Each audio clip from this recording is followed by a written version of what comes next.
Welcome back to Attingham Park for episode 3 with me, MrSealyp.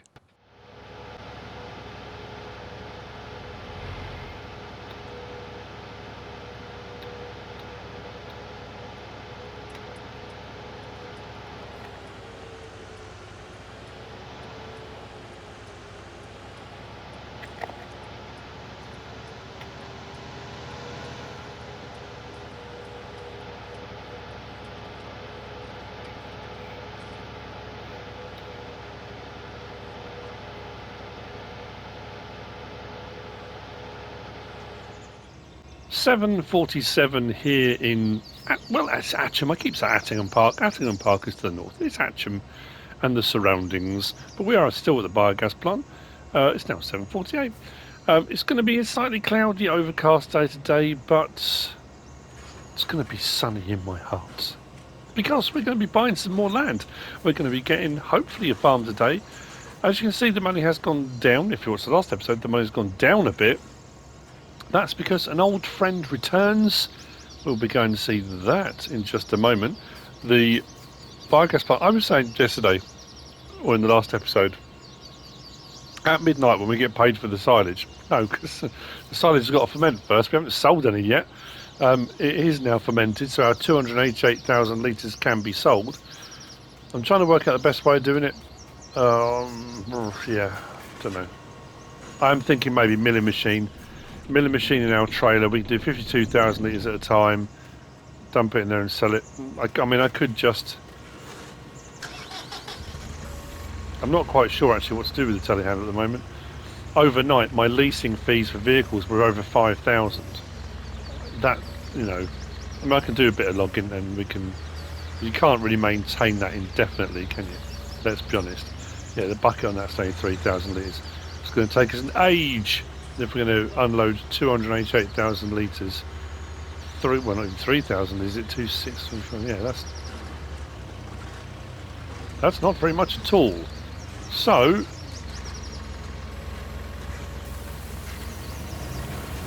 there goes our first bit in.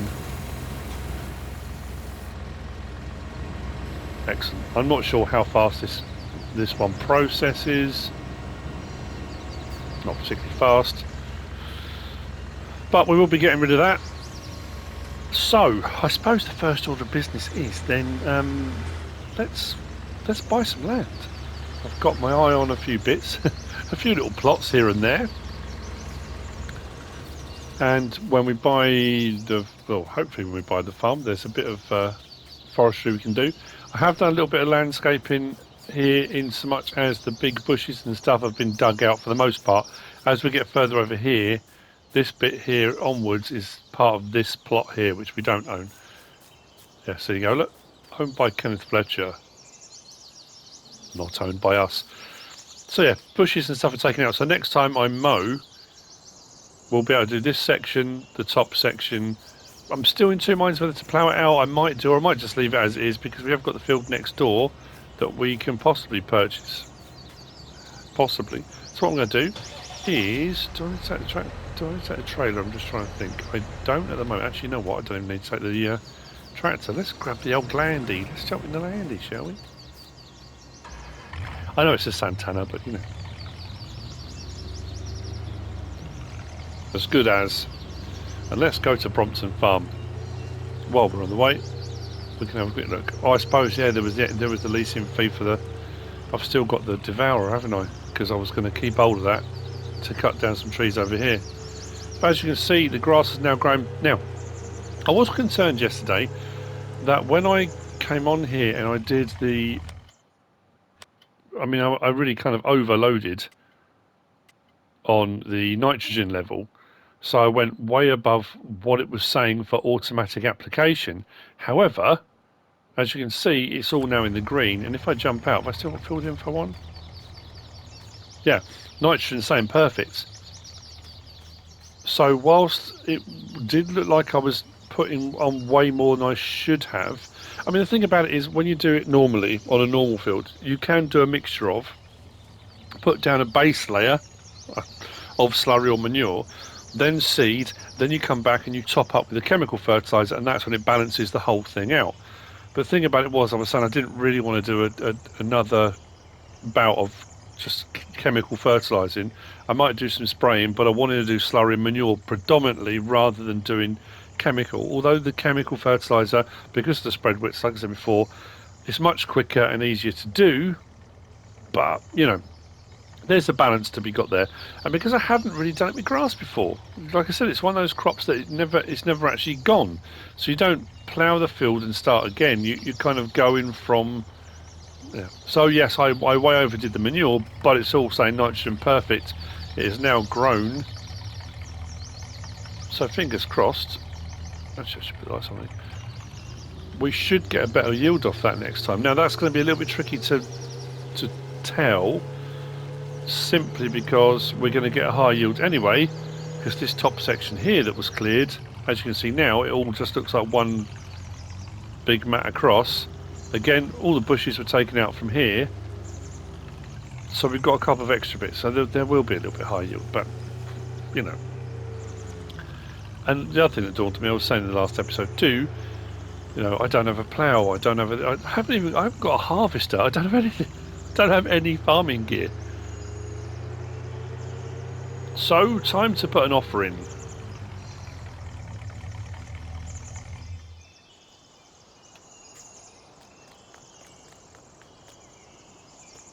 Brompton Farmhouse. We'll have to pick up our doormat as well.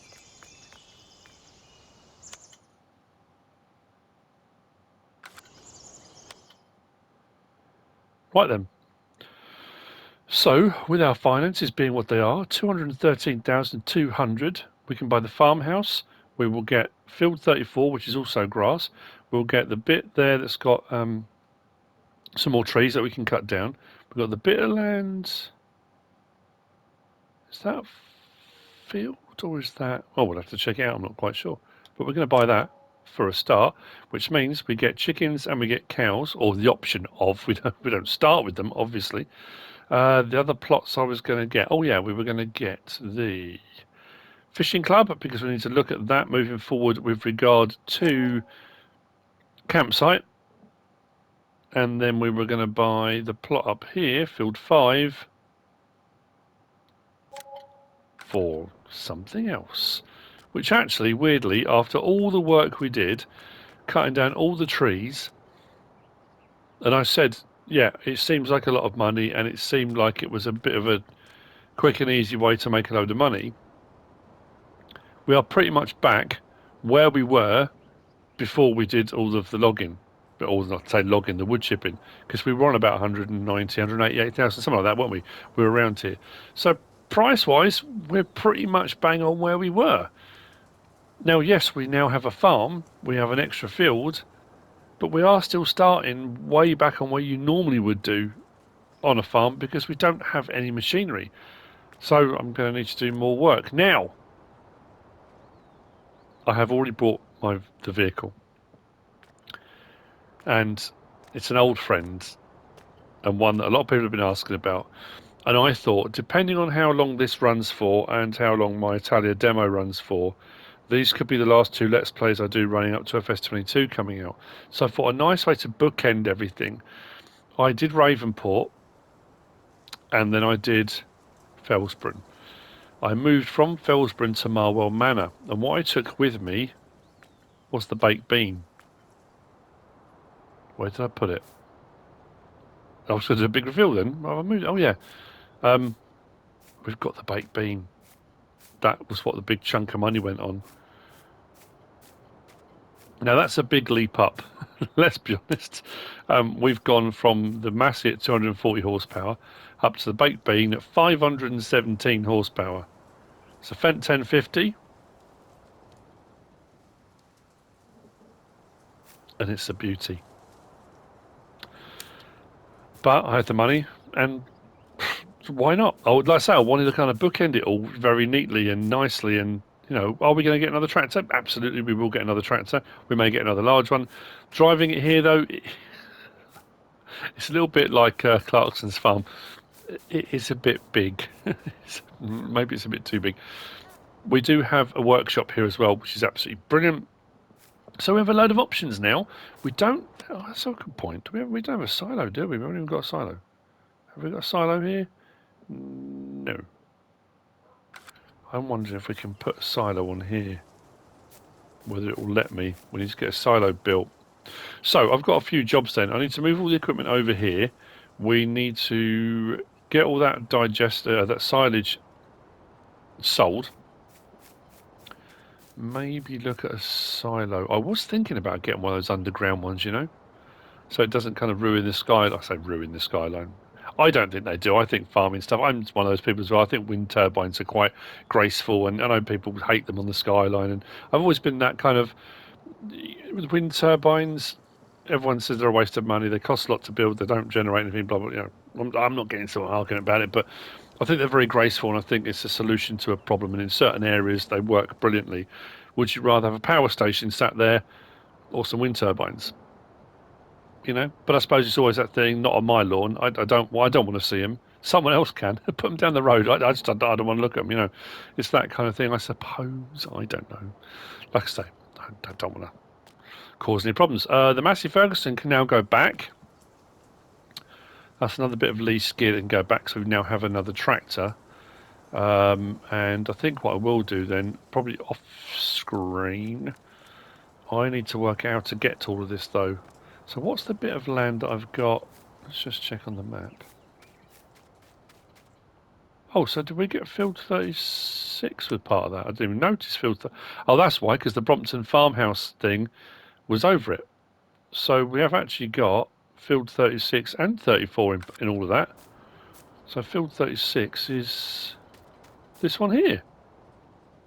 Bonus owned by you. Well, not you, me.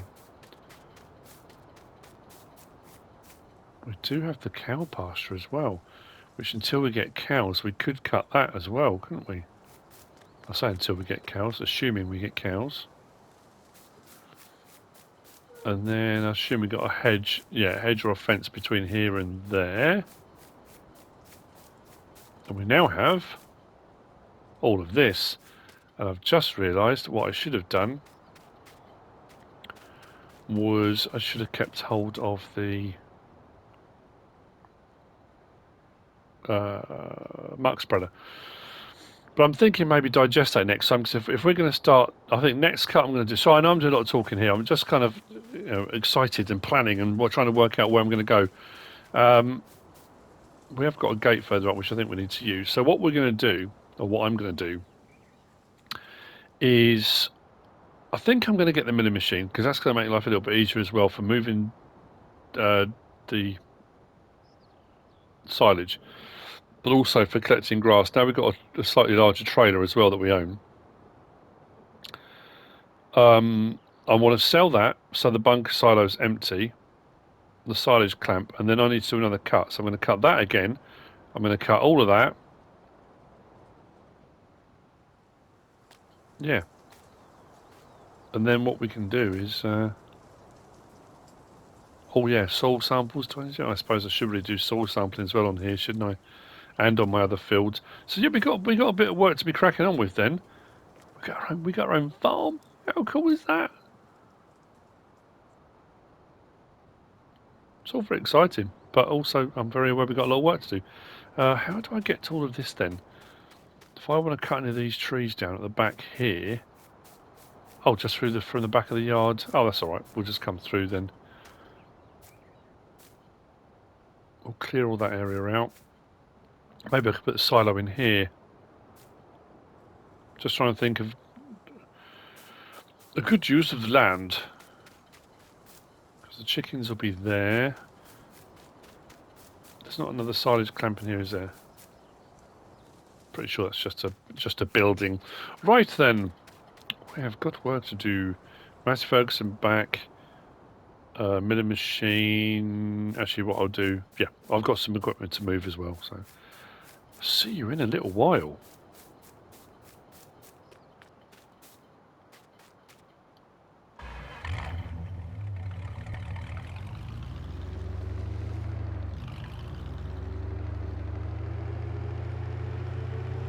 Oh, and the greenhouses.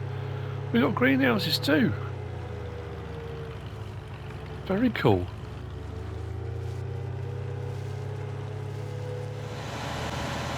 So with our first load of wood chips from the farm yard, we are coming down to Lower Cross for this load. Mr. Split's firewood price has plummeted, but the price has gone up here at Lower Cross Sawmill. This is where we're going to see just how big this vent is. And there's something else I want to look at too while we're down here. I may have a slight problem at the yard only because there's a couple of tree stumps I can't get rid of. I think I need to turn up here. That's going to be interesting. It is a bit tight. I think I'm going to have to, maybe for some sell points and stuff. I know we might get around. I was thinking we may have to buy a smaller tractor anyway, just for sort of like a shunting engine in the rail yard, just for doing a few bits here and there. Oh, that was what I was going to show you. Let's go around to the sawmill and we'll sell the wood chips. But here, D&G Auto Repairs. Massive thank you to Adam, who sent me this. Now it's another one of those things. You do a map tour and you're going to miss things because you can't look absolutely everywhere. Now that's going to be interesting.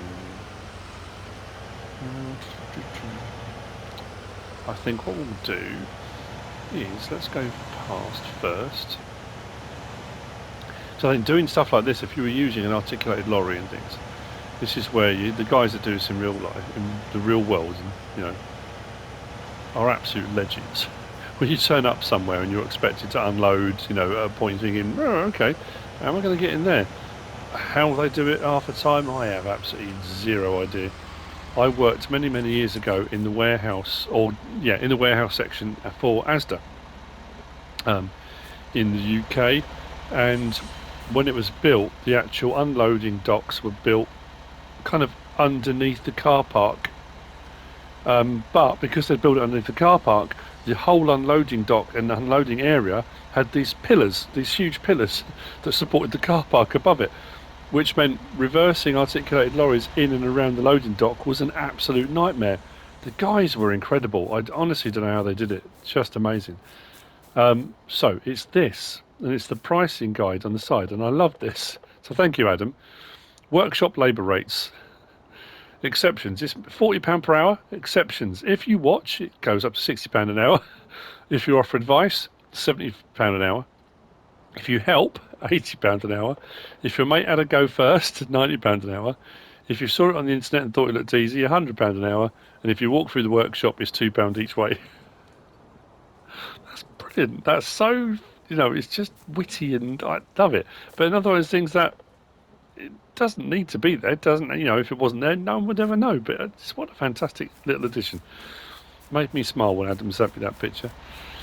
So the other thing we're going to do while we're unloading this load, today's little tidbit of information regarding Attingham, and this is an interesting one. This is Attingham as a college, and it does say from 1948 through to about 1976 there's a period of the use of the college that was until about 2018 fairly unknown, and it was used as a college for a while. Not the whole place, but let's see what we get for this. So yeah, it was a pioneering adult education college in 1948, straight off the back of World War II. There was a kind of a thirst for education, and people wanted to learn more, and the world needed to change. But they offered a really radical, I suppose. And different. 137. We were getting 109 yesterday, so that's not bad. A radical range of courses alongside more traditional sorts of courses, including classes which required students to get up at 3 o'clock in the morning and go and listen to birdsong, or they would sit on the roof of the house identifying star constellations late into the night, and kind of things. Now you think, well, how cool would that be to go and do a course on constellations, or a course on, when it started out in 1948, it was only small. I think they had enough accommodation for 30 students. But at its height, when it got bigger and bigger, they were offering weekend courses, weekday courses, day courses, thousands of people would go and do courses there. And it's one of those things, that's it, that's incredible, that's absolutely amazing. But more importantly, and I think more progressively, was the range of courses were open to absolutely anybody and everybody. And the fact that when you think about women's rights, and I think it came about in 2018 because it was about 100 years that since women got the vote, I think in the UK, they were looking at women at the college and how it had been kind of so progressive and so different to anywhere else prior to it. And what astounded me, I think more than anything, was the fact that from its early inception in 1948, they had a creche. So if you had children, you could still go. So obviously the world was a very different place to what it is now, but so for mums at home that had kids, they could still go and do day courses, or and they had a creche in 1948. That's amazing. That's such an incredible, forward-thinking idea. But it all came about off the back of when the 8th Lord, I don't want to get it wrong, I'm just trying to, so before his death in 1947, the 8th Lord of Berwick agreed with Shropshire Council that they could take on a lease of part of the hall to use as a college, and it opened the following year with some alterations planned to make it suitable for students and staff. The college had accommodation for 60 students, with 2,000 people staying each year, another 5,000 attending single events, concerts or one-day courses. There were courses for the weekdays, weekends and some courses lasting longer in holiday periods. It's incredible, it's just amazing.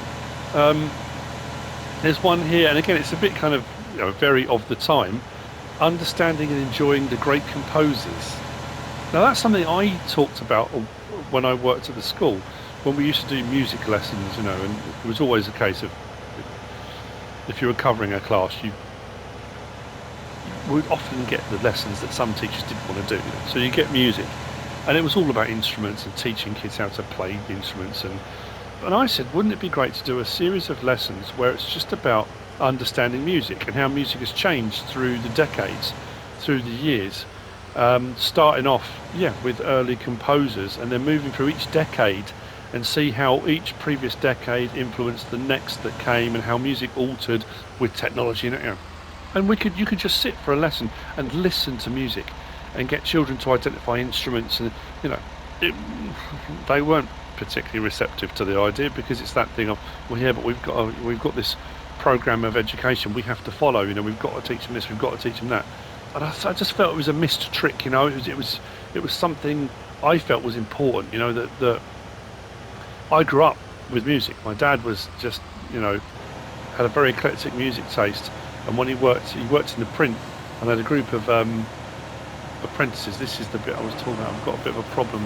This stump won't go, and I can't pick it up and get rid of it. We'll have to see later on. Maybe there's some other stump grinder that will get rid of it. I just can't get it to go. And the whole group of apprentices that worked in the print when my dad started there had joined like a record, and it was records then, proper old records. Kids, if you're watching, know what a record is, speak to parents. Maybe they've got a few knocking around you can have a look at. And every month they would choose a selection of records, and then the apprentices would listen to the records, and then they would share them around. So once you'd listen to it, you'd give it to the next guy and the next guy, and So my dad had very eclectic music taste, and I grew up music all the time. It was only when I started working at the school and talking to different people, even teachers, and how many people kind of grew up in an environment where they didn't listen to music on a regular basis. That we were at a party very, very recently. I'm not going to name any names. With a group of individuals, and we were, music was playing. It was a party, and it was a real mix of music too. They had zero idea who most of the people were, who the artists were, what the songs were. Now for me that was baffling. That was like, what? How can you not know? But then why would you? If you've grown up in a situation where you just don't listen to music, or it might be your parents have a very specific type of music they like listening to. So you might have grown up only ever listening to one type of music, style of music. So it was just one of those things. I know I've kind of gone off a little bit on a tangent. But yeah, it was it's fascinating. I'm loving the fact that, like as I said earlier on in this series, that playing a game and playing on this map has given me the thirst to find out more information, to go and look, and I've learnt stuff about a place I didn't know anything about up until now, and it's amazing the history behind it. It's just incredible. So anyway, we are clearing. Once this is done, I'm going to get the milling machine, we're going to get the biogas plant. Why does that want to go? That's worrying.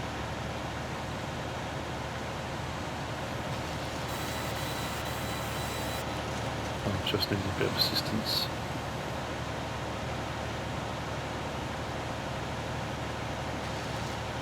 There we go. Turn that off. Raise that. Right, see you in a bit. I'll get the milling machine, we'll get this over, and let's get the silage done. The amount of grass cutting we're going to be doing, and my intention was to make my fortune with silage, because we had the biogas plant to start. But I want to do farming. I want to do all the, like I said before, the big plans that the trust have got. It looks like for the time being, until I've cleared this bit, we're going to make a bit of money from doing the wood chipping. I want to be known as Mr. Silage. I mean, it's not as cool as Mr. Selfridge, but you know, it's up there. Mr. Silage, Silage King of Shropshire, or the Shropshire Silage King. Well, that's a mouthful.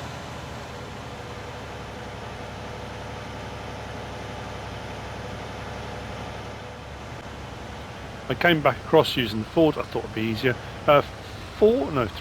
Three or four more loads since the last one of wood chip. You can just see over there. You can see a load of the trees are gone. I haven't cleared all of them, but I have kept hold of the Devourer just in case. I'm not intending to do any more, but the milling machine is almost an identical piece of kit, really. Pipe out. I'm curious to see what the capacity is, because I didn't check that either. I don't often like biogas plant when I do a map tour. I mean, the map tour is a map tour. It's not generally for doing a deep dive into the gear and how it all kind of works, but that's what I used to do. Put that down. It doesn't go through. That should be better, shouldn't it? There we go. That's a bit better. So at 52,000 litres in this trailer, 288,000 litres, we should get through fairly quickly, which is good. Now, next time I fill this silo, I'm going to be doing both fields, so we should get way more. And I'm going to try a different compactor that was suggested to me by, when I actually use it, I will put the person's name up, because it's on the tip of my tongue. I know where to find the person's information, I just can't think off the top of my head. But anyway, so we're going to clear this out. Like I said though, I do need to do some more soil sampling, which again, I'm not going to make you watch me do soil sampling, although I used the quad bare and didn't really show me using it, so I'll probably just go out and whiz out and do a couple. But I want to get the first of these on the go, which means we will be producing digestate straight away. Now, my next purchases are, because I'm going to do some more grass work, I'm going to return the windrower we've got, and I want to get a larger windrower.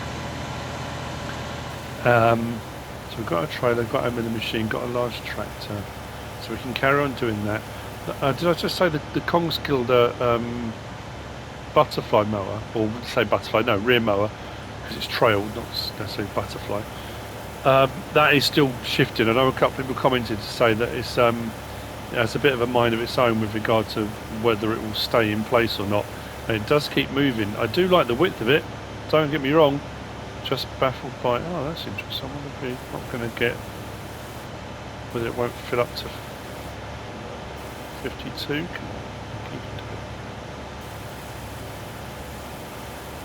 to it. Nearly. Don't want to spend ages trying to get it to, sometimes for some reason I don't always like it. Okay, well, turn it off, disconnect it. I'm trying to think the best way of doing this. I have already opened it, haven't I? So we'll go that way and back onto it rather than reverse all the way around. We'll go forwards, then we're back onto it. We should be okay. In theory.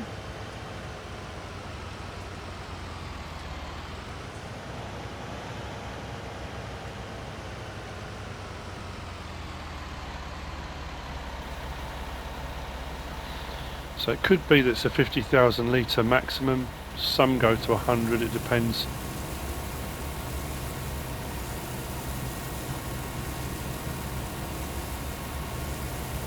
Oh no, went above 50. Okay, I'm curious now. Right, I'll do another load because I'm curious to see what the capacity is. No, not that one. That one. I'm so glad to have the baked bean back. It's a beast of a tractor. But it means we shouldn't have any problems with horsepower for a little while. I was even thinking about, and I mentioned it when I did the mod review, thinking of getting the GNU 700 horsepower tracked one that popped up the other day. And 700 horsepower is absolutely bonkers. I don't think we need that much, but it's probably more important to get a harvester first, I think. At least that way, if we take on contract work or we can do anything ourselves. At the moment, I've only got grass fields and then field 36. That's a fairly small field, so I'm trying to work out what to put in there, actually. If I do chickens, I'm going to need wheat. Horses. Cows, we're going to need everything regarding TMR. So if I did wheat, I could get straw. Silage we've got, or we're doing. And then grass, hay, sorry. Grass isn't, well, we could feed them grass, but hay to do TMR. We've got the field to do that as well. So we could move straight onto cows, I suppose.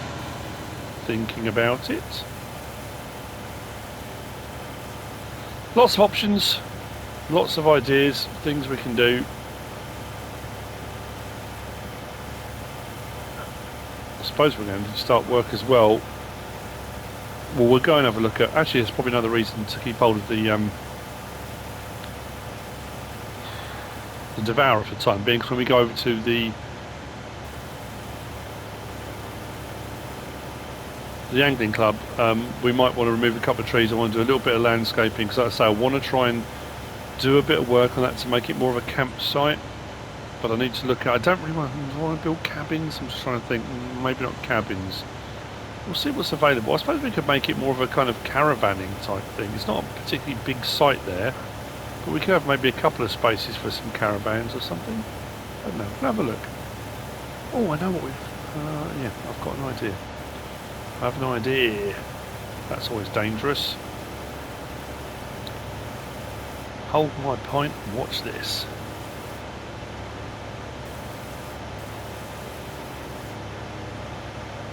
Come on. Why are you being so difficult?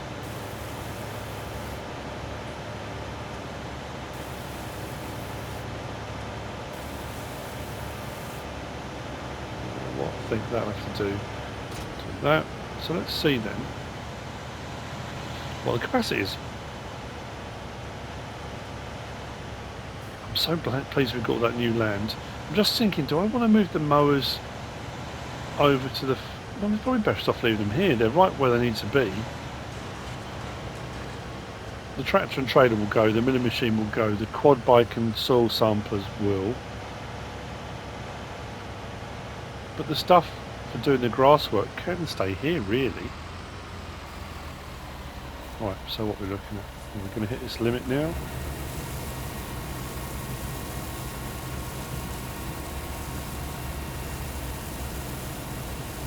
It's pretty high though, to be fair. 100,000, that's not bad. And what we should be now seeing also is, have we got digestate storage? There we go. Our digestate is going up. 2,000 litres of digestate, and it's starting to climb. Fantastic. Right then. So, while that's doing that, let's turn the engine off, lights off. Let's grab the quad. Let's attach that.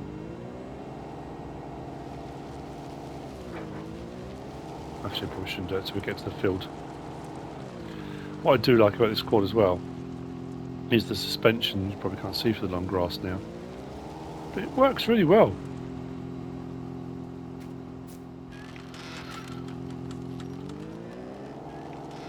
Let's open that up. No, not that. That.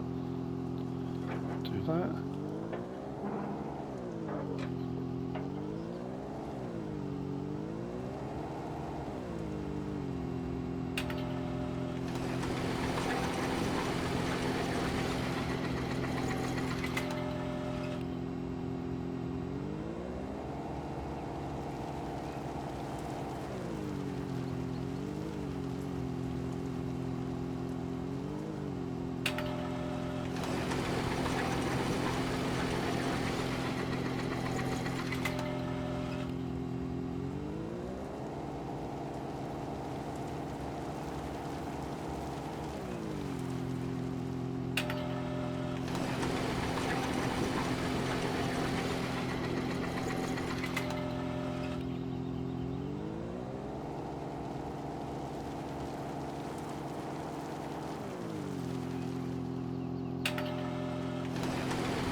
I have released the, it's a Kaweco, yeah, Kaweco PROFI 2. We did a bit of muck spreading in the last episode. I'm going to try the slurry spreading this time. So I'm curious to see how much it'll be. I think this is a 25,000, 26,000 litre tanker. Let's turn all of that off. On those. One's gone blank. Off.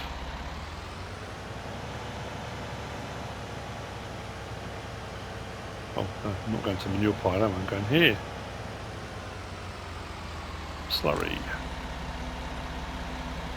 Let's fiddle it up and see what the damage is. So what I'm going to do is, I have now, let's go across, no, go across one. I have done our soil sampling on field 34 and 36. As you can see, it needs nitrogen. Now obviously field 34 is at full growth for grass, so I don't think it will take nitrogen now. If I cut it, then it may take it next time. I might just do a little test just to see. Precision farming is a mysterious dark artist, you know, but field 36 is going to need it. Now I think I'm going to have to do what I did with the manure and switch off auto. I didn't even see what the price was for that after all that. I was so busy looking at the menu. I'm going to have to do another load anyway at some point. The other thing I wanted to talk about was, and it was something I didn't talk about on the map tour, a few people have commented on, and I'm not lying about this, I kind of found out anyway because I was looking at the animals. But if we go across to our livestock, that is already showing as cows 8, black and white, black 2, brown 2. But if you look across at what they've got, total mixed ration, hay, silage, hay pellets and grass, that's all maxed. I mean, absolutely maxed out. Those are these animals here at the livestock market, so they're kind of there as a more dynamic thing. But that being said, your livestock market trigger is over there. However, if you come up these steps here,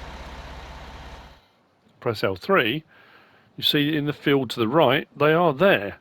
So you can actually move them from there to your farm. If I wanted to, I could take them out of that field and take them. If I wanted to. I like the fact they're there. I like the fact it's a kind of dynamic livestock market. But I could, if I wanted to, if I didn't want to buy any cows to start off with, I could grab some from there. I'm not going to, but I could. So, let's get the beacons back on. Check the road. No, wait for it. Something I do love about having the bait beam back is anything you put on the back looks fairly small. Rather than the other way around, where I seem to be using lots of small tractors with massive machinery on the back, that looks very odd. Let's get this done and we will be coming to the end of another episode. I know it's sort of, I know I've done a bit of samey stuff today, but I've got to get myself going, like I say, because I haven't started out with the usual things you do, because we started out with just the biogas plant. That's kind of the focus to start off with, and then obviously because I've done the wood chipping, that's built the money right up. Next episodes, like I say, definitely a bigger windrower. I'm going to have to cut all that grass. I want to empty that silage clamp. At the moment it's just chugging away, processing everything, so I want to get that cleared, because obviously then there's nowhere to put, because there's not 2 silage clamps at the biogas plant here. if I cut all the fields I've got now, I've got nowhere to put it until that silage camp is empty, so I need to do it in a particular order. We've got greenhouses here we can look at doing. We've got the new farm with cows we can look at doing. Chickens we can do. And then obviously, like I said, all the stuff regarding the campsite. And then obviously there's field 5 up by Attingham Park.